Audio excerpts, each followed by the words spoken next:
I can pull up on somebody that's catching them on artificial, not get in their way, just kind of get in the same zone. Those live shrimp hit the water, you start catching fish around them, they stop. They shut the artificial bite down. You're not going to beat the good Lord's tackle box. Welcome to the Eternal Fishing Podcast. This is the podcast where a passion for fishing meets timeless biblical principles. Here we are casting our lines not only into the waters, but also into the very words of God. In this episode, I interview with Captain Ricky Kellum, who's a charter fishing guide out of Jacksonville, North Carolina, where he focuses on one fish. That is the speckled sea trout. And he has had lots of success fishing in speckled sea trout tournaments. And not only that, he's a believer, and he shares a little bit about his faith and his story of coming to salvation and surrendering his life to Christ. And now he takes people out fishing for speckled sea trout. He wins tournaments, and he goes with his wife. And so I'm really excited for this call. Before we jump into that call, let me read for us a quote by someone named Ted Trueblood. Fishing tests your patience and your character. Sometimes it tests your sanity. All right, the scripture comes from 2 Corinthians chapter 13, verse 5. Examine yourselves to see whether you are in the faith. Test yourselves. Do you not realize that Christ Jesus is in you? Unless, of course, you fail the test. Ricky, thank you for taking the time to do this call and to share some of your knowledge from being a charter captain. I'm excited to talk with you, sir. Absolutely. I appreciate you giving me the chance. Yeah, really. Absolutely. So I'm looking at your Facebook page right now, and I love your name, the Speckled Specialist Fishing Charters. And so I love that. How did you come up with that name, sir? I would have never thought of it. I would love to tell you, that was all my great wisdom thinking of that. But no, that's my better half, my wife of 31 years. There you go. Awesome. She came up with that, and I'm like you, just right off, I loved it right to start with. But I'm going to tell you now, I like the name, it's catchy, but we have fished a lot of tournaments in the this coming Saturday, we've got a tournament that's been running for 32 years. We have fished every one of them and have been blessed by the good Lord only to win I can't even tell you how many we've won. Got some good friends that could tell you because they've come in second to us above. We've won about 14 of them in 32 years. Wow. But now, if we've only won 14 out of 32, we've lost the bucks. That's how I look at it. Well, how many other boats are you competing against? 60 probably. Well, that tells me that you know what you're doing.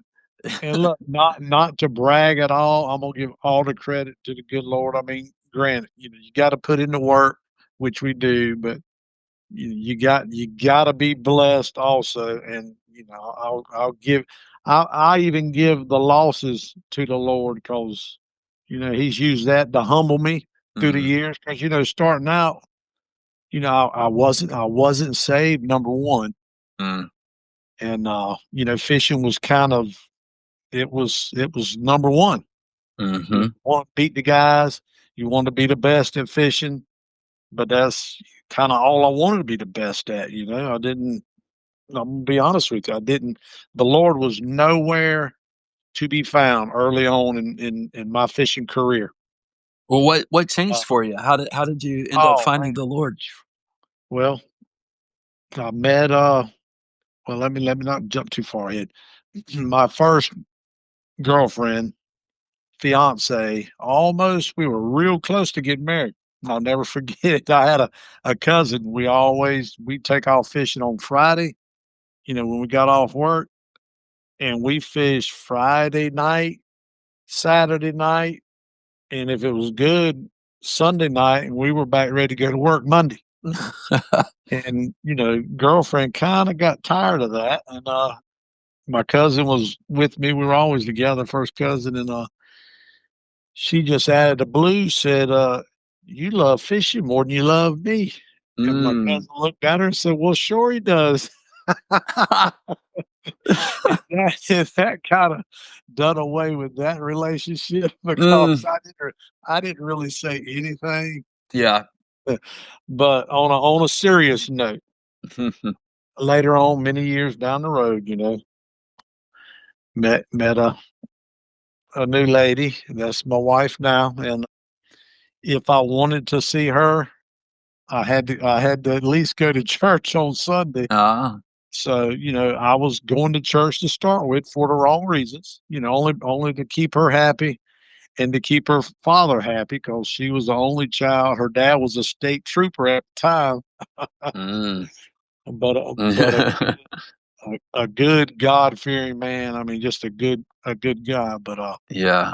I was dating his only daughter, Yep. and Yep. as soon as I pulled in his driveway, he walked around the back of my truck just like a trooper would, took my license plate number down, went and Oh, sat yeah. in his car with the door half open, run my plates. He came back. He said, "You had a lot of trouble on the water, hadn't you?" Not, Oh. not really. I said, "What are you looking at? What have you got there?" And he said, "Well, you fishing without a license." I said, "Well, I had a license. I just didn't have them on me. You got to have them on you in North Carolina." I said, "That was taken care of." And then he's like, "Well, you got one here with your running lights not working on your boat." I said, "Well, whose lights does work on their boat?" That's so But true. but So true. he was just a good guy. We lost him 3 years ago, Oh, just out of the blue, and but he was just a good role model. yeah. But back up to where the Lord got my attention. My first, I got two boys. 127. He's now living in Manhattan, in New York, Mhm. and he's my oldest. And he's up in New York City. They went to Liberty University. Yeah. Met his wife there, both graduate theater majors. Okay. I asked him early on. I said, "Rendell, what are we going to do this theater degree to make a living?"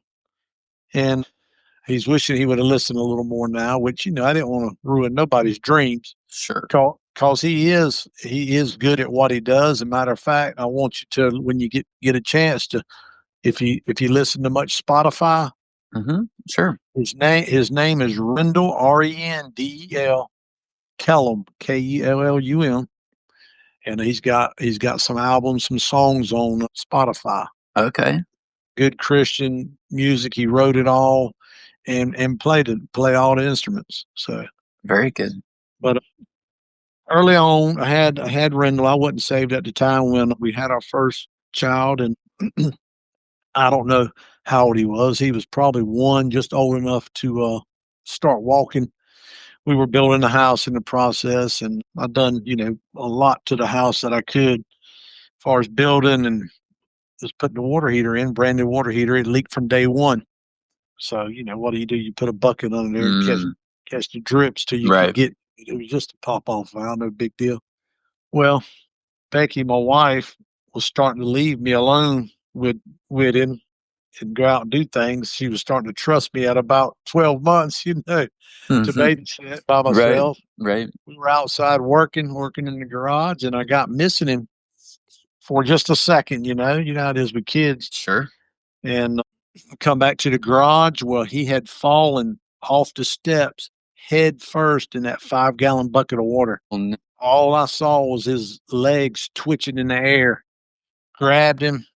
I didn't do anything, but I can't even remember. I remember grabbing him, but he spit up in my face. That's all I remember. yeah. Purple, just seconds away from drowning, probably. Oh my gosh. And just by the grace of God, and my preacher Jack always said, "Look, whatever the Lord's got to do to get your attention, He don't mind doing."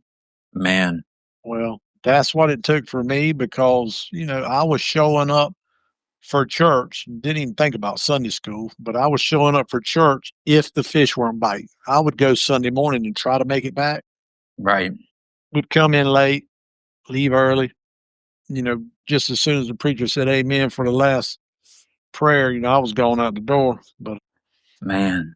one day he saw me on the back pew. He knew what I was doing. So one day as he was saying his prayer, he was walking to the back door. He was gonna catch you. Yeah. Yeah. Charles McKinney, I won't ever forget him. I thank him every time I see him and tell Wow. everybody that he's the one that shared the gospel with me. But yeah, he was at the back door, and Oh, he man. knew there was a lot going on. He knew the story about Rendell almost drowning. And Sure. he said, "You got a lot going on, don't you?" I said, "Yes, sir." He said, "Well, have you ever given it to the Lord? Have you ever accepted the Lord into your life?" I said, "Well, no." He said, "Well, would you like to?" I said, "Yes, sir, I would." And Oh, man. we went down to the pond down here, and I remember it like it was the day coming out of that water. Yeah. And Oh, that's that's great, what Ricky. that's what got me serious with the Lord. And since then, I've been, me and my wife's taught the youth for 20 plus years, and it's just been a blessing. I would not be here and would not be telling you I've been married 31 years without him, because the first 5 without him was terrible Yeah. because of my lostness. Right. I understand. But Yeah. it's been a blessing ever Wow. since.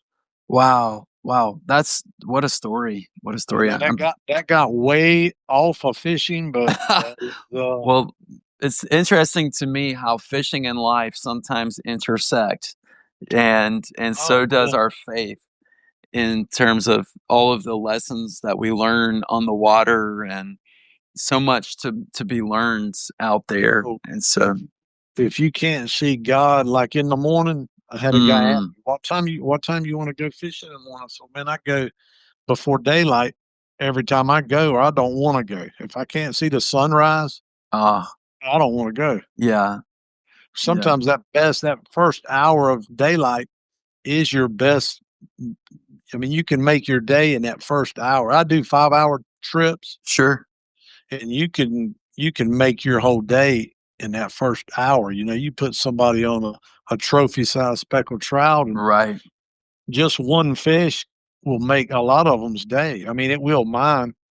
yeah, And just yeah, people that love to be out there. I mean, I take a lot of people that don't know the Lord, sure, and if you're a Christian, you can sense that like a metal hmm, detector yep, finding something in the sand. yeah, When they get on the boat, and first thing they start doing is damning God. You oof, know yeah, pretty quick. Then that's yeah, when I go straight to, yeah, yeah, I was helping teaching the youth this Sunday, and just let them, right, right, right, yeah, in a nice way. And it's amazing how it just changes them.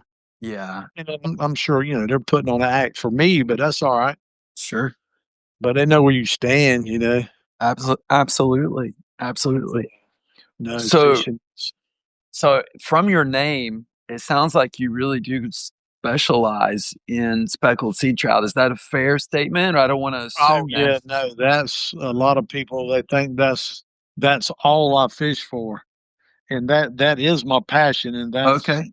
that's kind of what I am known for, and it's a good and a bad thing. I'll take it. I'll take the stamp, because it is it's nice to be the one feared when you come into the weigh-in Saturday. Yeah.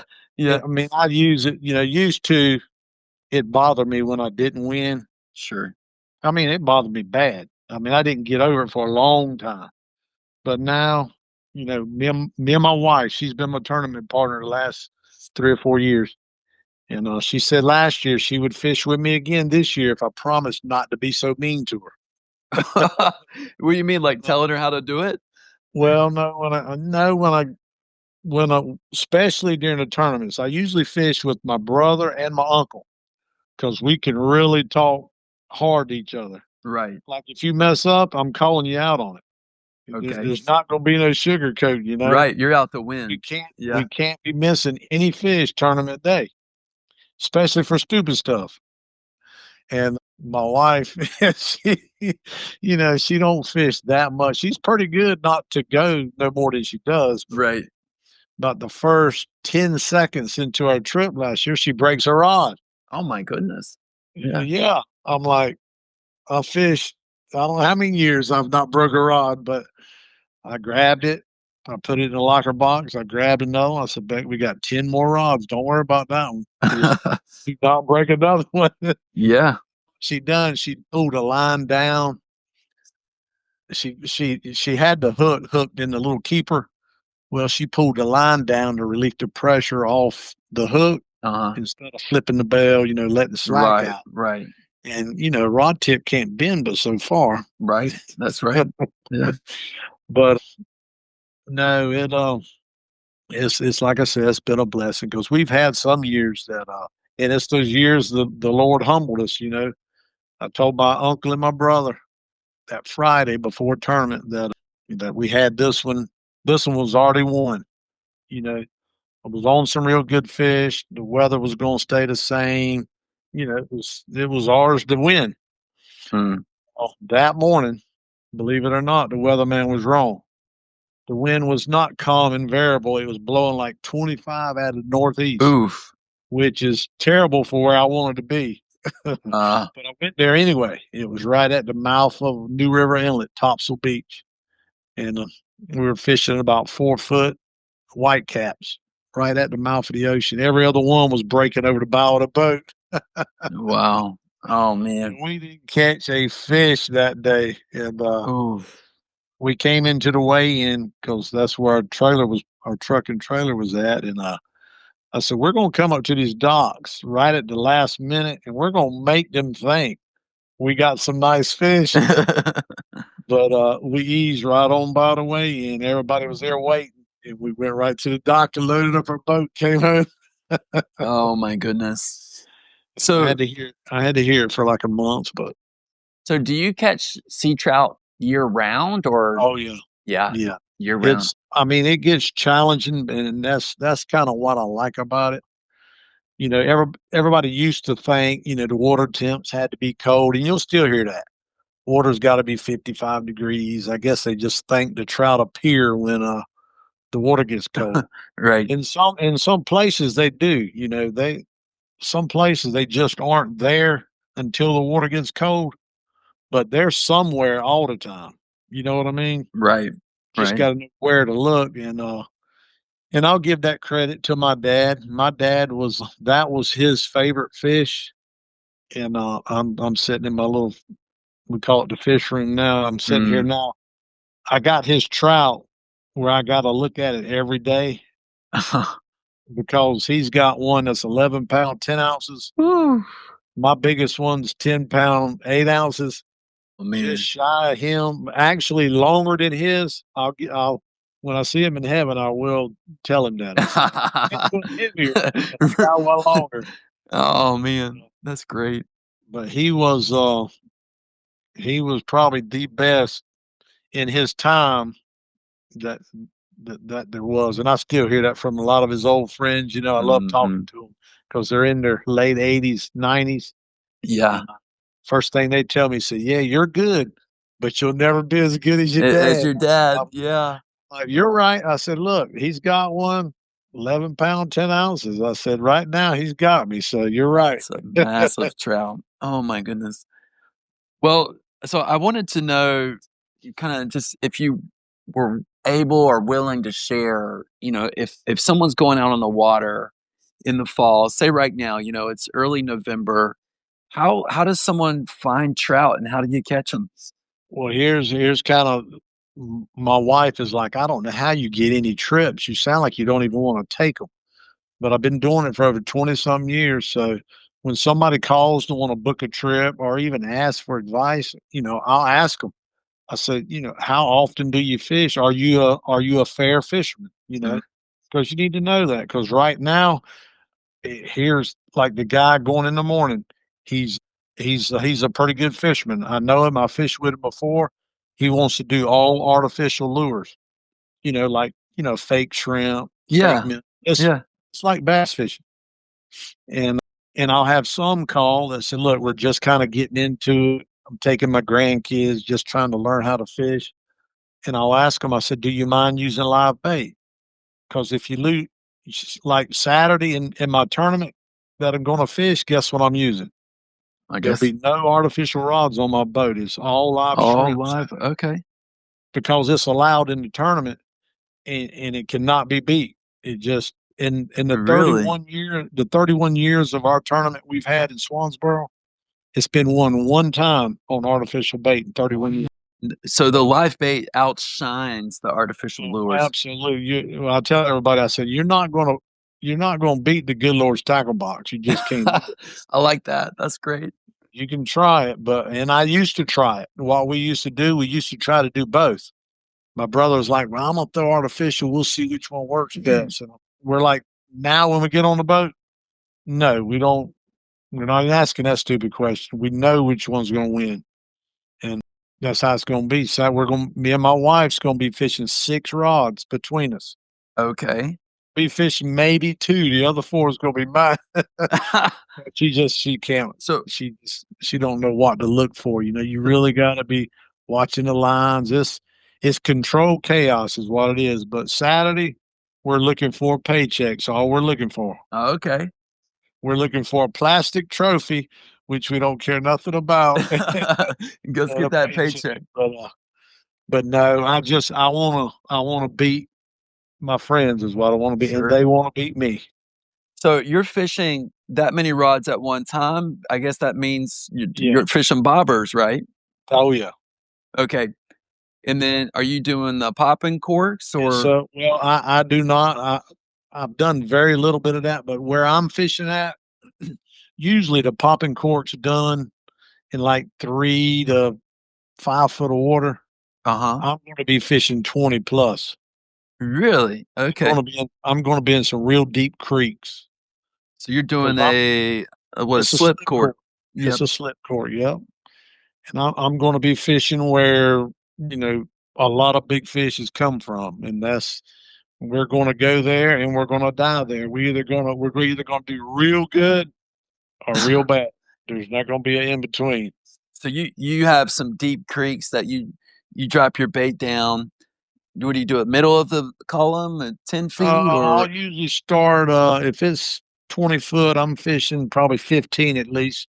15 feet down? Okay. Yeah, 'cause they can sense it from I don't know how far away they can notice the bait, but it's incredible because just like tonight's full moon, 20 years ago I'd have been down there midnight till daylight. The tide starts out where I fish, and it's prime time, right in the middle of the dark. I don't know how in the world they can even see the bait. Wow.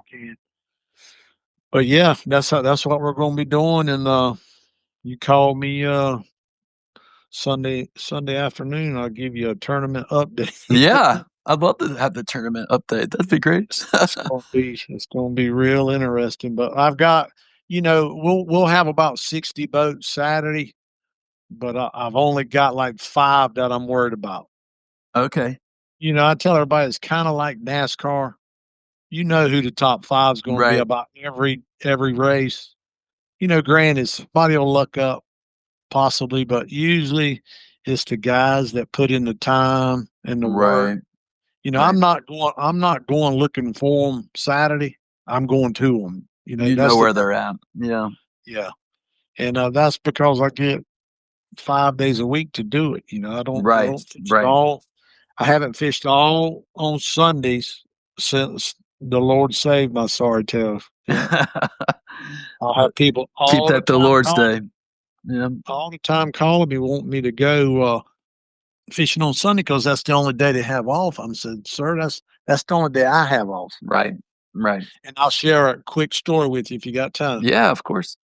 A good friend of mine, the same one, this young lady that spoke last night at FCA, where her dad was at the time. He was a youth leader with me and my wife, him and his wife, me and my wife. We were fishing some of the redfish tournaments, and we had qualified for the championship. Only 5 boats qualified, and we were one of the 5. Ranger put you in one of their boats, one of their $100,000 bay boats to fish the final championship. And had the boat sitting in my driveway, hooked to my truck. You know, it wasn't even my boat. It was a Yeah. $100,000 boat. And Wow. we were fishing Saturday in the championship. Man, everything was just looking great. Well, bad weather system came through, and they decided to cancel the tournament. Well, guess when the makeup day was? On a Sunday.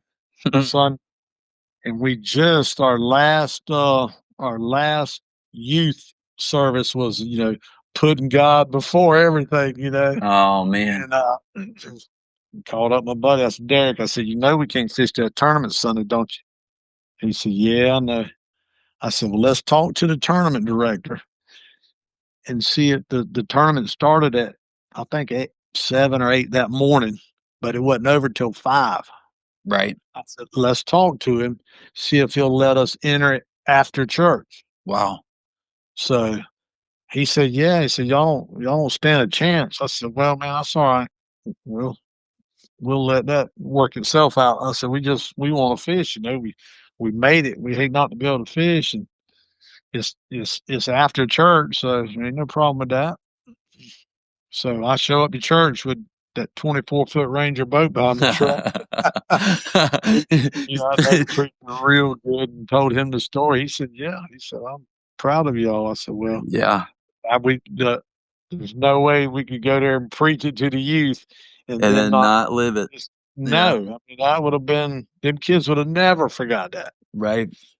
Well, we roll out of church, you know, change on the road and get in the boat, and I go through about every no wake zone sign there is, I think, in Jacksonville. But get to where we're going to fish, and man, we just start catching drum after drum, and had some real good fish. Came in. We did not win it. I would love to tell you we did, but we did come in third. That's pretty daggum good considering you had a late start. 5-hour head start for the other crew. But yeah, that meant a lot to a lot of people. Well, it meant a lot to me. Yeah. Well, how do you find the trout?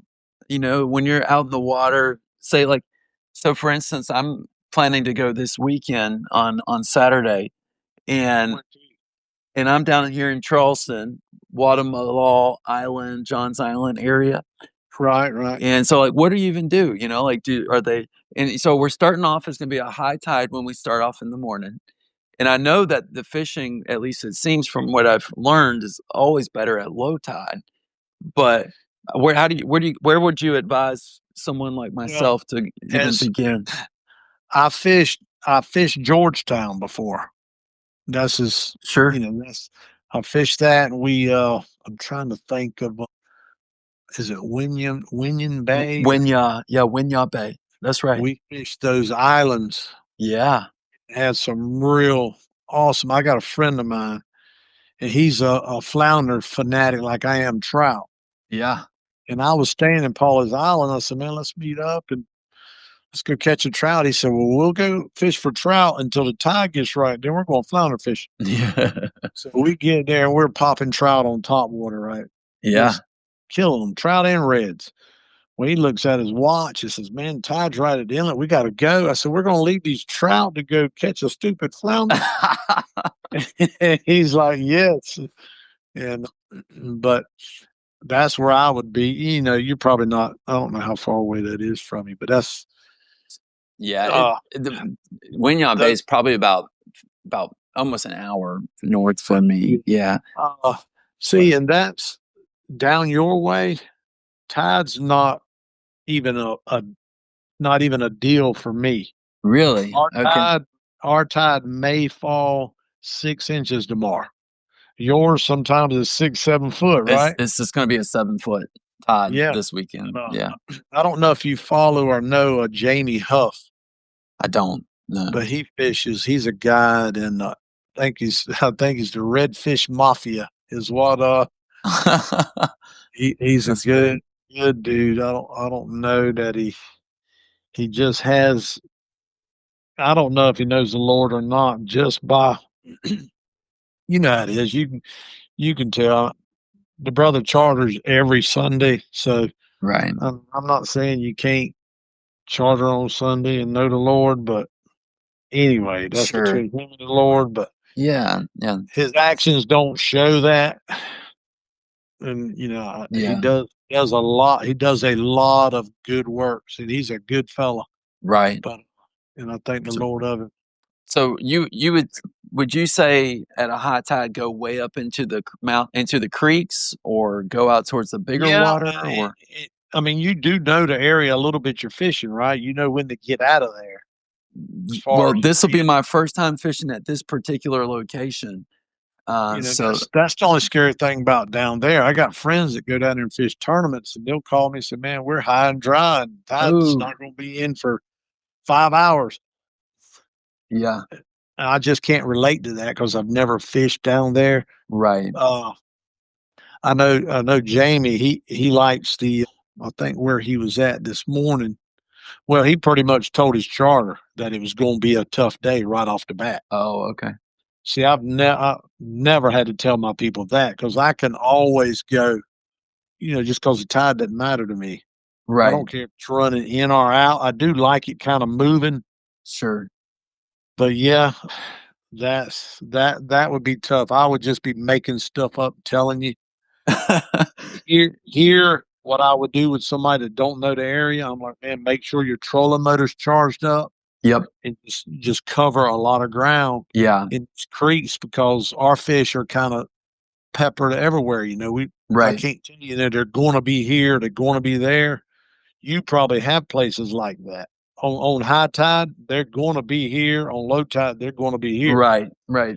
And it's not like that in the river where I fish. Right. Okay. Well, And what?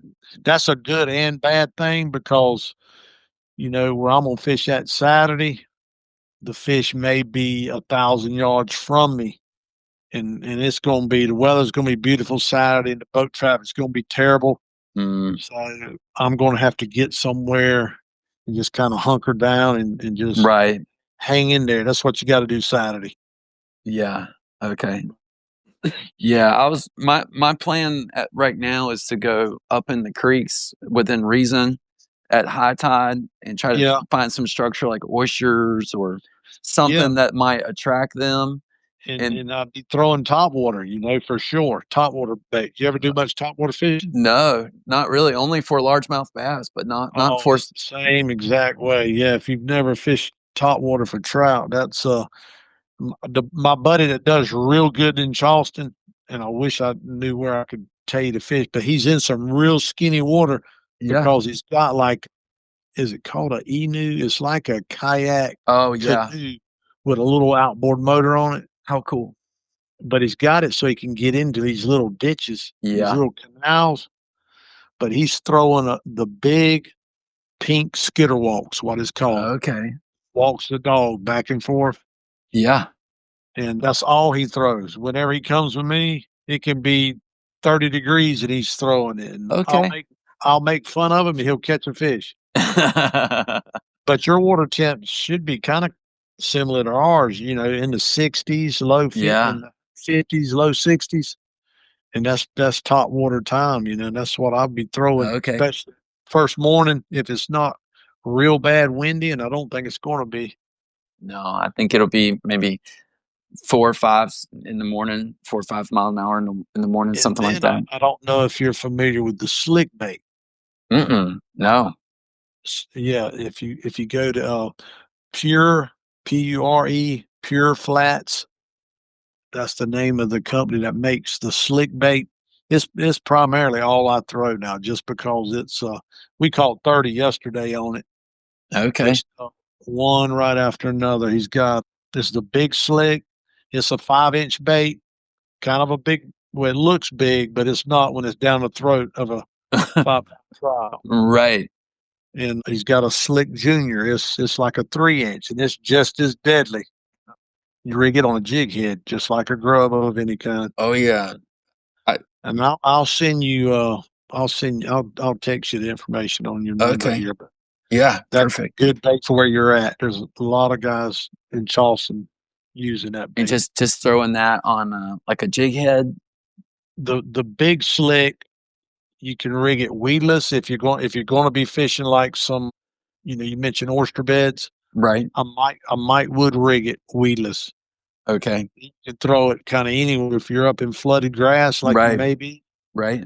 you Yeah. can drag it right through that. Reds love it. It's one of our redfish tournament baits because you can throw it so far. Yeah. Yeah. But you can throw it a long ways, but it sinks real slow, so you can fish shallow water Right. good. Right. Yesterday we had some rockfish. I don't have striper in the river I fish. We got a few, but I couldn't take you to them. Sure. But I could travel an hour north to New Bern Uh-huh. and fish the Noose and the Pamlico Sound. You're familiar with those, I'm Yes. sure. Yeah. The Pamlico. And we pulled up in this little cove, and there was fish getting busted on by, we didn't know what. We were hoping it was big trout, but it was striper feeding on mullet. Oh, yeah. And I told my buddy, I said, "You watch this right here." And I threw, just hoping, it was luck. But usually, if you see a fish feeding on bait, he's ready to be caught. Right. I didn't twitch. I didn't twitch it twice. He said, "Man, I should have been filming that." I said, "Why weren't you?" Come out of the water. You come out of the, I was dragging this slick. You can work it across the top like Okay. a topwater bait. Oh, okay. That fish was chasing it down until he caught it. How cool. But yeah, That's great. but yeah, throw topwater for sure.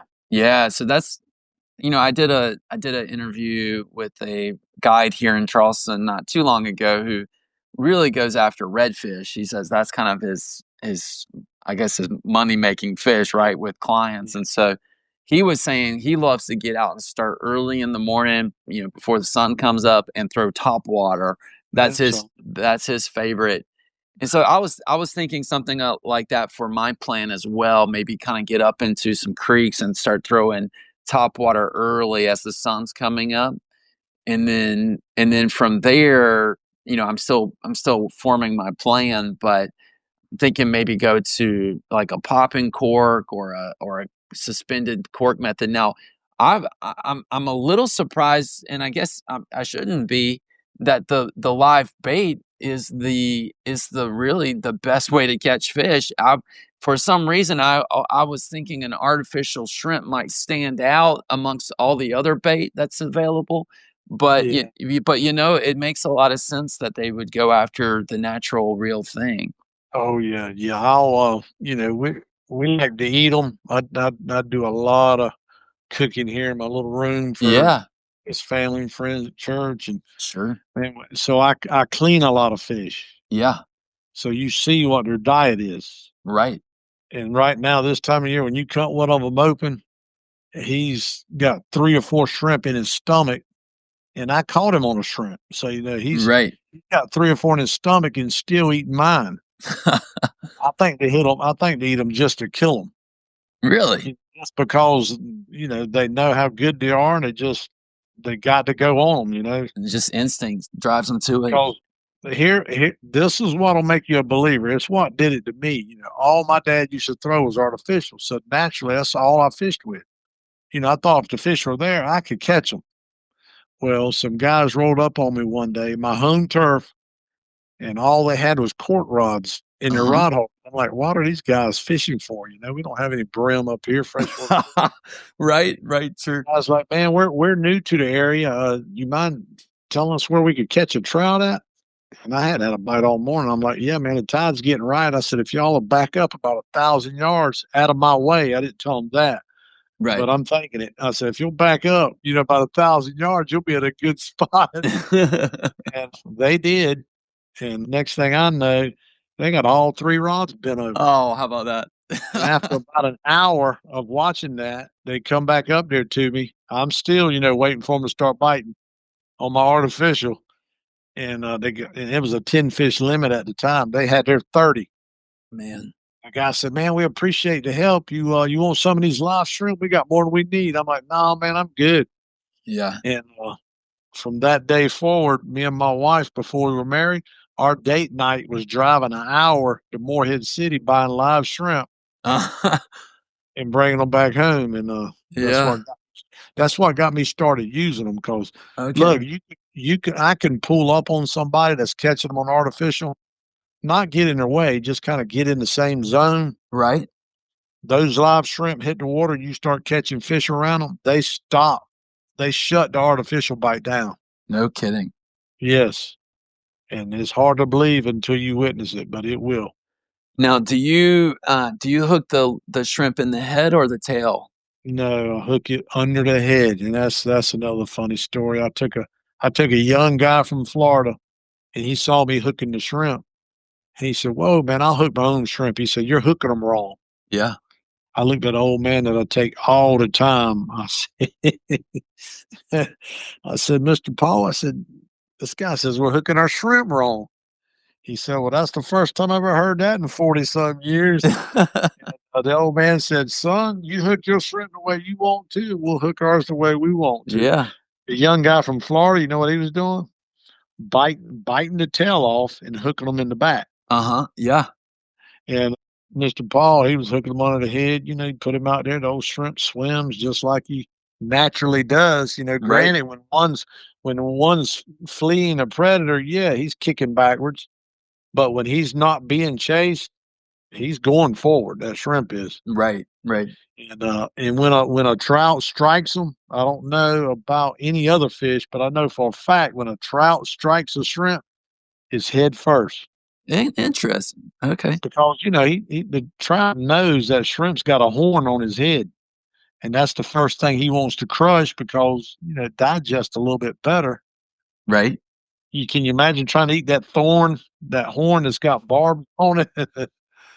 Yeah. Good Lord, give that trout sense enough to know which end to eat first. Right. And when I take them out of their stomach, they're perfectly. They got them the way they eat them. They turn them into like a circle. They're rounded where Huh. that horn slides down their throat backwards. That's just how they. Ah. That's how it works.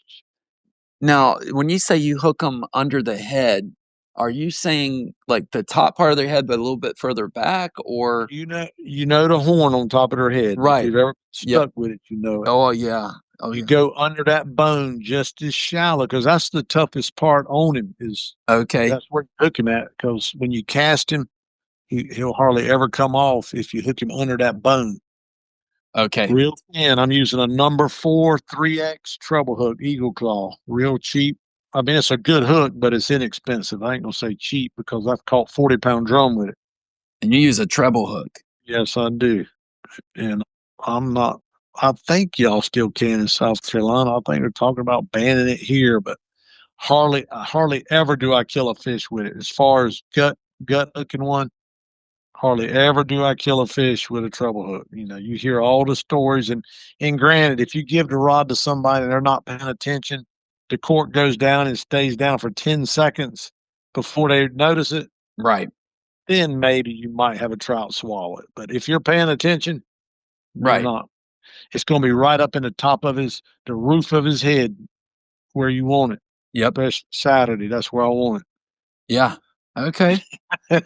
Because our fish need to be live. Yeah. You get prizes for live releases, so all of our fish are going to be alive. There you go. Awesome. Okay, so you use treble hook, and that way you got two hooks that are completely ready to go, and one is through the shrimp and available too. But Oh yeah, and it's I mean, usually, Saturday I'm hoping to go if we get 30 bites, I'm hoping at least 29 of them come in the boat. right. You hardly ever miss one with a treble hook. Okay, good to know. And it's I'm running a 50-pound leader, which sounds real heavy. They're not real leader shy where I fish. Now up around Morehead City where it's crystal clear. I don't know what your water clarity is, but ours is just this dark Mm, tan water. right. Right. I use heavy leader because I got a lot of structure I'm fishing around, Sure. and and I'm using 20-pound braid, so I Okay. can Yep. I can really put a lot of pressure on 'em if need be. Okay. Because there's nothing worse than a trumpet breaking you off. Right. Yeah. So, Okay. So it uh, sounds like the trout can be pretty deep, and so they can be shallow or deep, right? tomorrow morning I'm going fishing in 2 foot. In the morning, 2 feet. Okay. Yeah, yeah, we're fishing we're throwing. Well, a buddy of mine, he calls me to spend $100 a night. I've not bought tackle or equipment in so long. I was so proud of myself. but a buddy of mine has got into these big glide baits.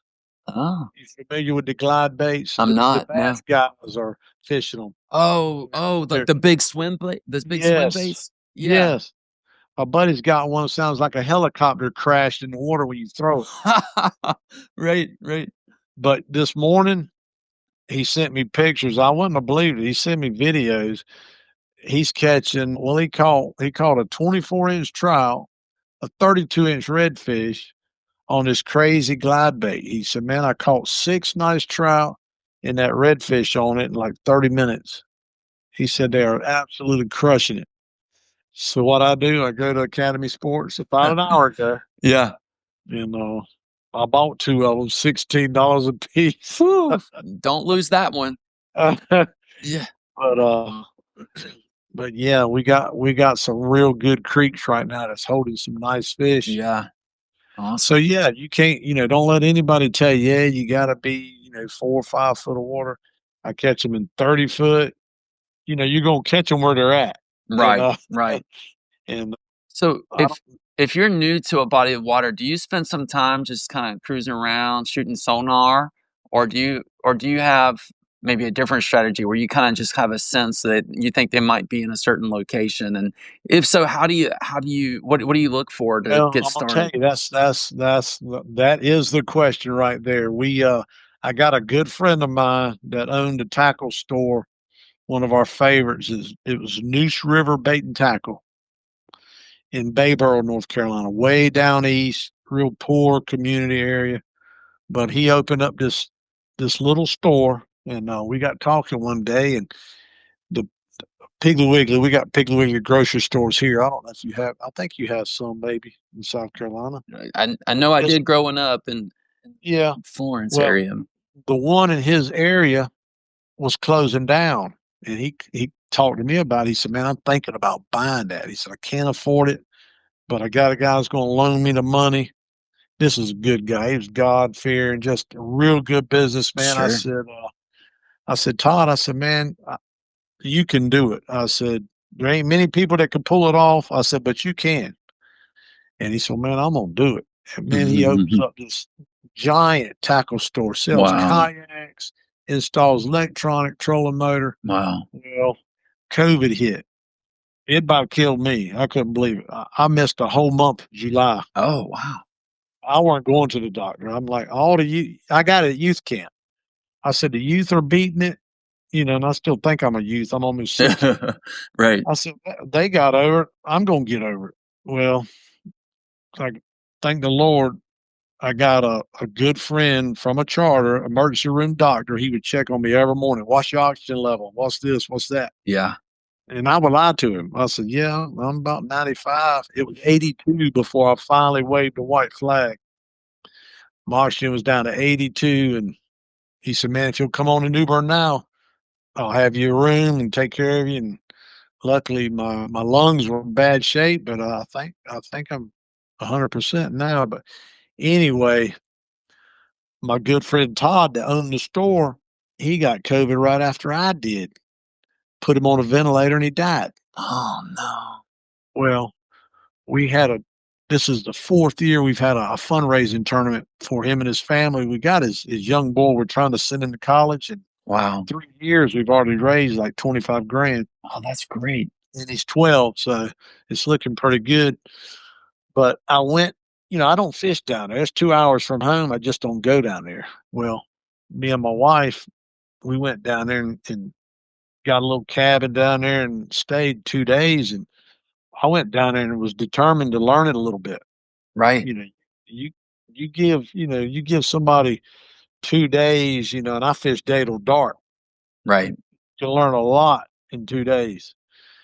And just like you're saying, I got a good Lowrance. Uh-huh. Just finding holes, ledges, love ledges, and bait. You need bait. If you got bait, you're going to have most of the time there's going to be fish there, predators eating it, and we managed to come in second in that thing, and I was so proud. Wow. Yeah. We've missed first place by 2/100ths of an ounce.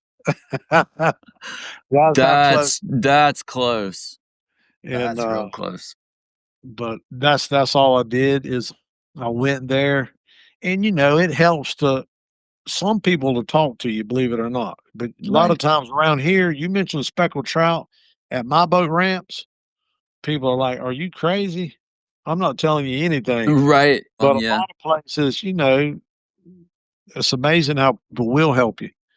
And and all I want to know is the area. I don't want to know exactly where you put your anchor at. Just Right. send me in the area, and I'll take care of the rest with that slick bait. Because Yeah. you cast 50 yards of cast for 8 hours, you cover a lot of ground, and Yeah. it is awesome to go to a new area and learn it and do good. Yeah. Well, And the area we're planning on hitting, it's got a like main creek mouth. I mean, it's a big opening. And then it's got what I say medium-sized creeks, and then it's got a lot of the little creeks. And there's a lot of beach area. It's down by Seabrook area. I'm And liking it already. and so It, well, I didn't know well, like if it was you, would you here's how start I would approach that because yeah, you're going to have tide, obviously, moving water. right, Anywhere you can get, like where there's a rip, like where the tide's ripping across a place where the right. current's really flowing on one side, but it's dead on the other. Uh-huh. Right in that rip, I would be where I could cast in the tide so it would swing me back around into the dead water. Okay. Okay. That's in my places that I fish like that. That's deadly like that Okay. because Okay. them fish will hang right there in that dead water, waiting for that tide to bring bait to them. Okay. So maybe at like the creek mouse where that's happening. Absolutely, yeah, yeah. Okay. Okay. All the creek mouths, yes, sir. Okay. Especially if it's hard bottom like you're talking, oyster shells. And, it don't have to be, especially if you have bait.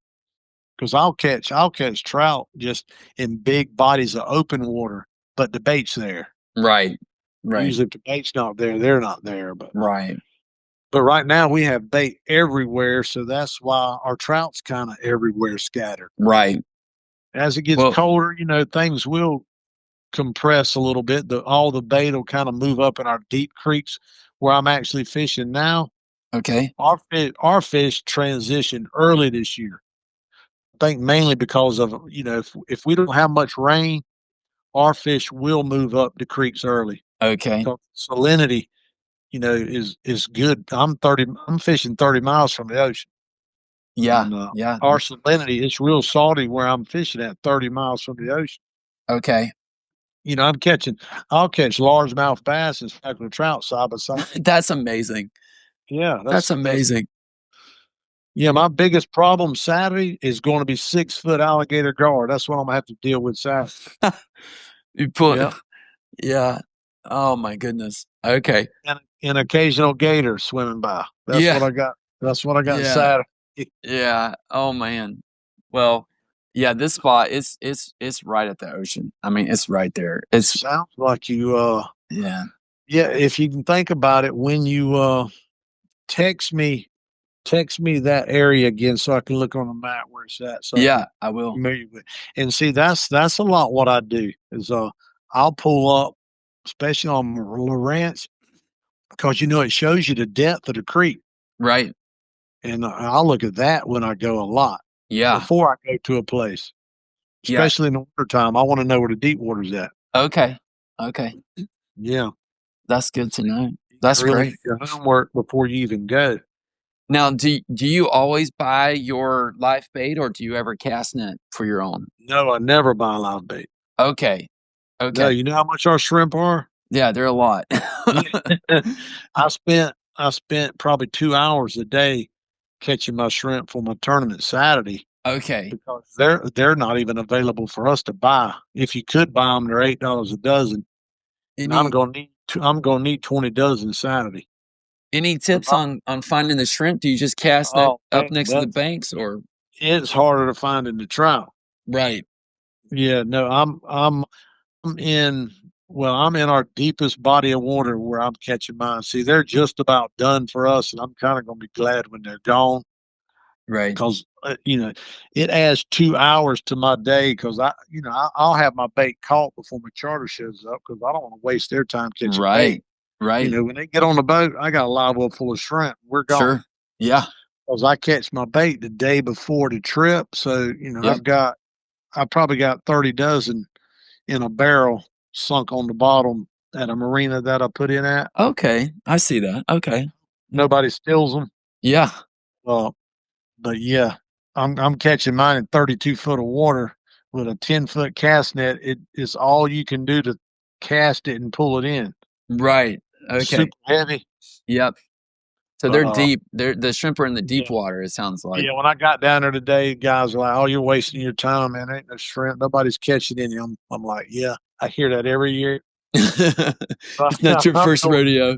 Yeah. I'm going to where they're at, and I mean, they weren't great, but if I can catch 5 or 6 a cast, Yeah. I know in an hour I can have enough, and I don't mind throwing a net. That's kind of my workout for There today. you go. Yeah.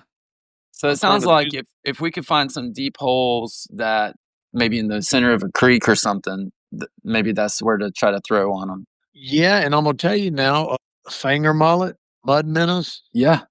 they're a real close second to a shrimp now. I mean, a real close second. Okay. But yeah, you would don't I wouldn't waste my morning topwater bite looking for them. You know what I mean? I would. You say go through Oh yeah, artificial first. I wouldn't be trying to catch bait first thing in the morning. Right.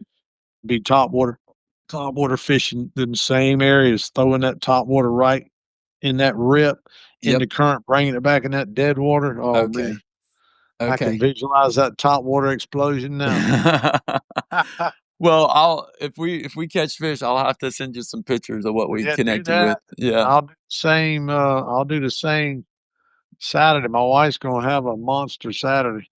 Awesome. So you guys you'll fish 6 bobbers at the same time. Now, do you vary the depth to try to tune that in, Oh, or do yeah, absolutely. Yeah, okay, good question. Yeah, so you'll do one at a certain depth, another one at a different depth, yeah. I'll go from 7 to about 15. Okay, okay, And, gotcha. you gotta notice, what's going on around you. If I start seeing a lot of bait, working or something, I want my shrimp kind of just suspended under them a little bit, or Right. at least right with them, because that shrimp's gonna stand out to a old nasty menhaden. Uh-huh. Trout would a whole lot rather have a shrimp than that menhaden. Yeah, yeah, But, but yeah, just being aware of your surroundings is big. okay. And to kinda look for the calm water next to some ripping water to throw your Yes, bobbers. sir. Yeah, Okay, because that's a great tip. there's usually gonna be a ledge there, because the water's cut it out. Right.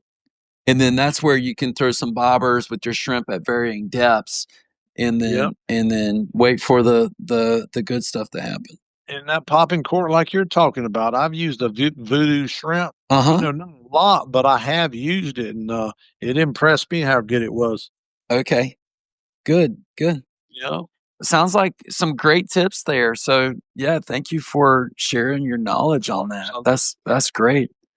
Well, yeah, send me that area you're I gonna be will. fishing. I will. Yeah, I'll send it to you. Well, Ricky, thank you so much, sir, for your time. Now, how can people connect with you and your services to get out on the sea trail? Well, they can reach me, call or text at a 910-330-2745, and that's Ricky Kellum, the Speckled Specialist, as my wife named me. And you can catch me on Instagram and Facebook. Just Ricky Kellum, and just message me. There's so many ways now. Lord, I try to answer everybody, but call or text is number one. And then, Right. if you hit me up on Instagram, I'll try to check it every evening. Try not to do a whole lot of talking. Well, I don't do any talking during my charters, Right. Right. but yeah, easy to get up with me. And Sounds we got a great. lot of openings. The better the fishing gets in the winter, usually that's when I run my least amount of charters, because it can, get chilly in the mornings, but it Right. warms up in the 40s and 50s. Just dress warm, Yeah. and it's from here to be praying that we don't have another freeze. Right. But I'm gonna tell you, it didn't. We lost quite a few fish last year, but it didn't hurt us like they say it did. We've Right. had an awesome year, and it's looking real good. So Awesome. let's go catch one. And you're based out of what, Jacksonville, North Carolina? Yeah, right here, Jacksonville, Camp Lejeune, North Topsail Beach, an hour north of Wilmington. If you mention Wilmington, people kind of know where Right. that's at. Right. Right. But yeah, nice little area. Fantastic. I got a place to stay. If you give me some notice, I got a little rental fixed up. It's called the Fish House with Oh, how cool. Yeah, all our mounts hanging in there. that's fantastic. Wow. And you're welcome to come anytime. Well, thank you, Ricky. Yeah, thank you so much. That's awesome. Well, I'll text you some of the information about this location, and I look forward to hearing how your tournament goes this weekend. I Well, hope you come in first. It's time to make it 15 out well, of hey, whether I do or not, the Lord's going to get all the credit regardless. There you go. Look, I'll be praying for your ministry, and you keep preaching the word, and big things are going to happen. Awesome. Thank you, Ricky. Appreciate the encouragement there. Thank you, All bro. right. I want to say a special thank you to Ricky Kellum and all of the guests that we have on the show for their willingness to share their knowledge about fishing and contribute to the podcast so we, the listeners, can benefit. And so thank you, Ricky, for that. One of the things that stands out to me from this call, and there's lots of things to pick from, but one thing that stood out was the idea of fishing with live, real shrimp versus artificial shrimp. Different fishermen have strategies on which is better and what works best for them, but Ricky made a strong case that real live shrimp are better, hands down, than fishing artificial. And so, there's lots of advances in the artificial space. You've got live shrimp that just look great.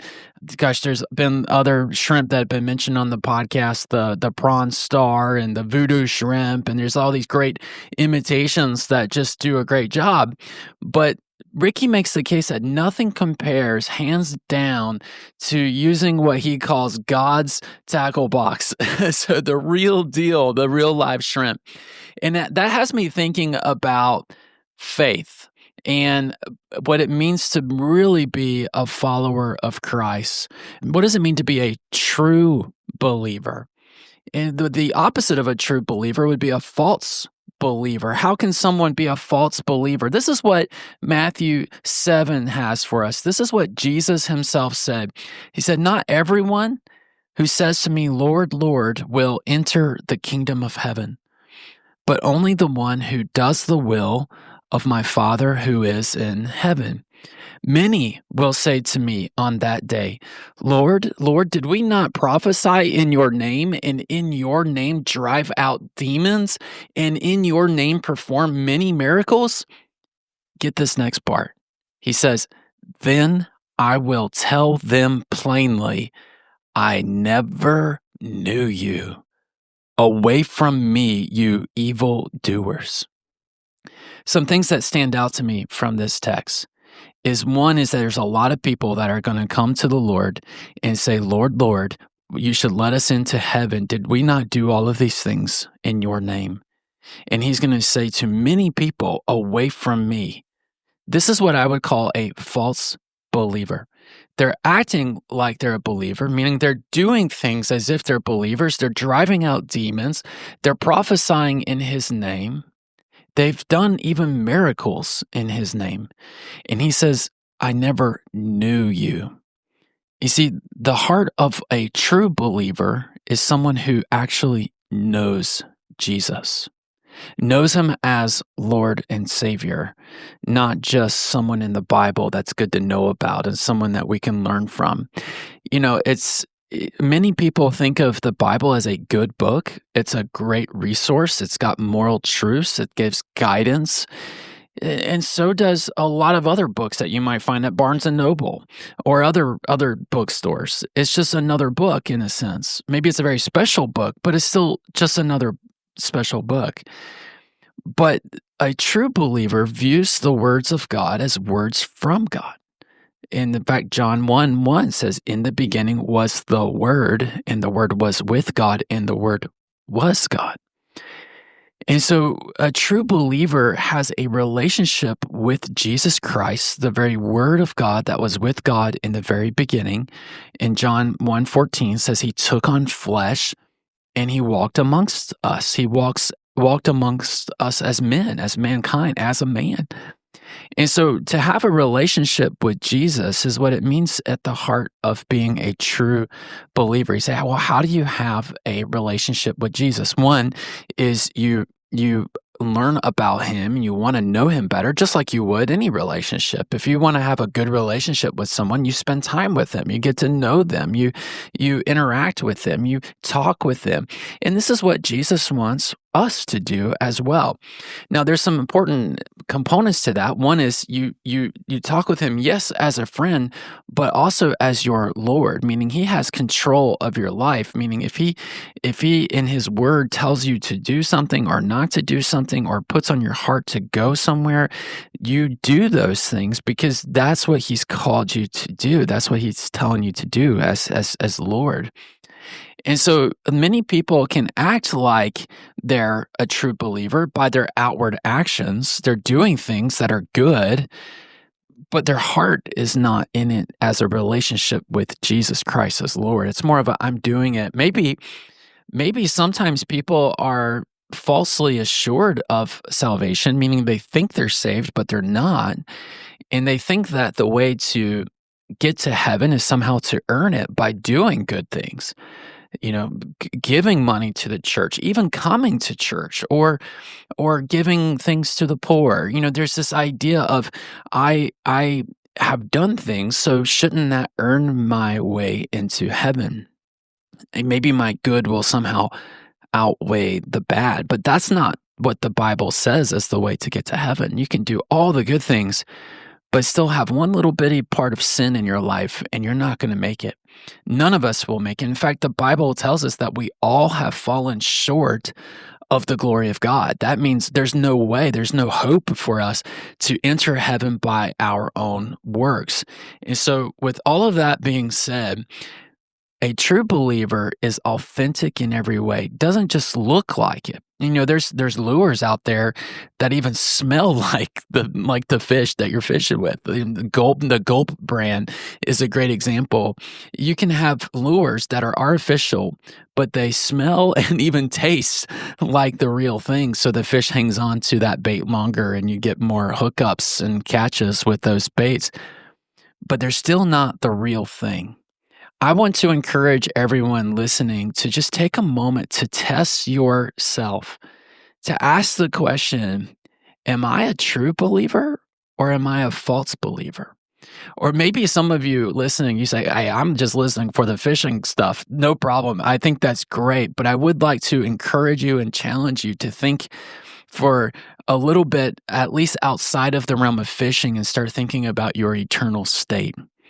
Who are you? Why were you made? What is your purpose in life? What is good? Where does good come from? Who is good? Does God exist? You start asking these bigger questions because they're so fundamental. I want everyone to know Jesus Christ as Lord and Savior as true believers, not just to know of him, not even to just do good works in his name, but to know him personally as Lord and Savior. I don't want you just to smell like it and look like it. I want you to be the real thing, to be authentic. I hope you've enjoyed this episode of the Eternal Fishing Podcast. I hope you learned some great tips and tricks on how to catch speckled sea trout, but also I hope that this idea of being authentic in your faith, the real believer, not just looking like it, not just acting like it, has been an encouragement and maybe even a challenge as appropriate for your life. If you would like to make the Lord Jesus your personal Lord and Savior, you can do that by praying a prayer something like this. Lord, I'm a sinner. I know I have fallen short of the good things that you have for me, the good things that I'm called to be. And so, Lord, I ask that you would forgive me of my sins. And I accept the work that you did on the cross to pay the penalty for my sin. And I receive by grace alone the salvation of new life through your work. Lord, fill me with your Holy Spirit. Make me a true believer. I want to follow you with my life. Lord, help me to take each step that I need to take along this journey. If you've prayed that prayer today, having listened to this episode, I would love to connect with you and be a resource for you and help you get plugged into a local church in your area. You can email me at eternalfishingpodcast@gmail.com. That's eternalfishingpodcast@gmail.com. Until next time.